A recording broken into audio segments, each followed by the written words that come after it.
സൗഭദ്ര ആയുർവേദ ആശുപത്രിയുടെ ഗൃഹവൈദ്യ അറിവുകളിലേക്ക് എൻ്റെ പ്രിയപ്പെട്ട പ്രേക്ഷകർക്ക് സ്വാഗതം. ഇന്ന് വർദ്ധിച്ചു വരുന്ന രോഗങ്ങളാണ് നമുക്ക് ഓരോരുത്തർക്കും. അധികമായിട്ടും ജീവിത ശൈലികളും നാം കഴിക്കുന്ന ഭക്ഷണങ്ങളും ഒക്കെ തന്നെയാണ്. കളർ ഫുഡുകൾ, കളർ വെള്ളങ്ങൾ എല്ലാം നമുക്ക് ദോഷകരമായി ഫലിക്കുന്നു.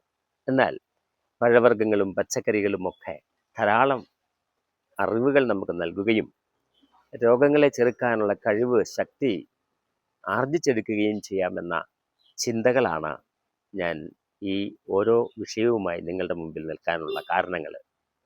ഇന്നത്തെ വിഷയം എൻ്റെത് കറുവപ്പട്ടയാണ്. കറുവപ്പട്ട, നല്ല കറുവപ്പട്ട കിട്ടണം. സാധാരണ കറുവപ്പട്ട എന്ന് പറയുന്നത് വേറെ ഏതെങ്കിലുമൊക്കെ മരത്തിൻ്റെ തോലായിരിക്കും കൊണ്ടുത്തരിക. അതല്ല വേണ്ടത്, നല്ല കറുവപ്പട്ടയായിരിക്കണം. നല്ല മണം ഉണ്ടാകും അതിന്.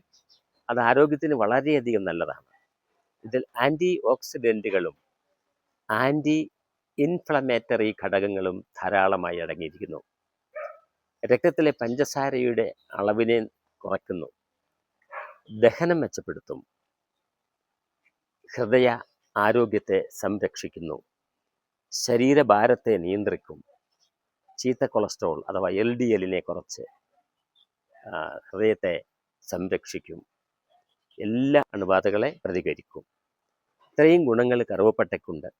അപ്പോൾ നമ്മൾ മറക്കരുത്, കറുവപ്പട്ട നമ്മളുടെ ഭക്ഷണ വസ്തുക്കളിൽ ചേർക്കാനും കറുവപ്പട്ട നല്ലതിനെ തിരഞ്ഞെടുക്കാനും കറുവപ്പട്ടയുടെ ഒരു ചെടി നമ്മുടെ വീടുകളിൽ വച്ചു പിടിപ്പിക്കാനും ഒക്കെ നമുക്ക് കഴിയണം. ഫ്ലാറ്റുകളിൽ ജീവിക്കുന്നവർക്ക് വലിയ പ്രയാസമായിരിക്കും. പക്ഷേ എങ്കിലും നമ്മൾ ശ്രമിക്കണം, ഇനി മേൽ ശ്രദ്ധിക്കണം. കഴിഞ്ഞ ദിവസത്തെ ചോദ്യം ഇതാണ്: ശരീരത്തിലെ ശക്തിയും ആരോഗ്യവും വർദ്ധിപ്പിക്കാനുള്ള ഒരു ഔഷധച്ചെടി ഏതായിരുന്നു എന്നായിരുന്നു ചോദ്യം. ഉത്തരം ചെറുപയറാണ്. ചെറുപയർ മുളപ്പിച്ച് കഴിക്കുന്നതിനെക്കുറിച്ച് ഞാൻ മുൻപ് സൂചിപ്പിച്ചിട്ടുണ്ടായിരുന്നു. ഇന്നത്തെ ചോദ്യം ഇതാണ്: കണ്ണിൻ്റെ ആരോഗ്യത്തെ വർദ്ധിപ്പിക്കുവാനുള്ള ഔഷധച്ചെടി ഏത്? നിങ്ങൾ ഉത്തരം നൽകണം. ഇന്ന് 8 തൊട്ട് നാളെ രാവിലെ 8 വരെയാണ് സമയം. ആ സമയത്തിനുള്ളിൽ ഉത്തരങ്ങൾ തരണം. നല്ല കമൻറ്റുകൾ ഇടുന്നുണ്ട്, എല്ലാവരെയും ഞാൻ കേൾക്കുന്നുണ്ട്, കാണുന്നുണ്ട്. ദയവായി പുസ്തകത്തിനായിട്ടുള്ള നിങ്ങളുടെ അന്വേഷണങ്ങൾക്ക് വാട്സപ്പ് നമ്പറിൽ ചെയ്യണം.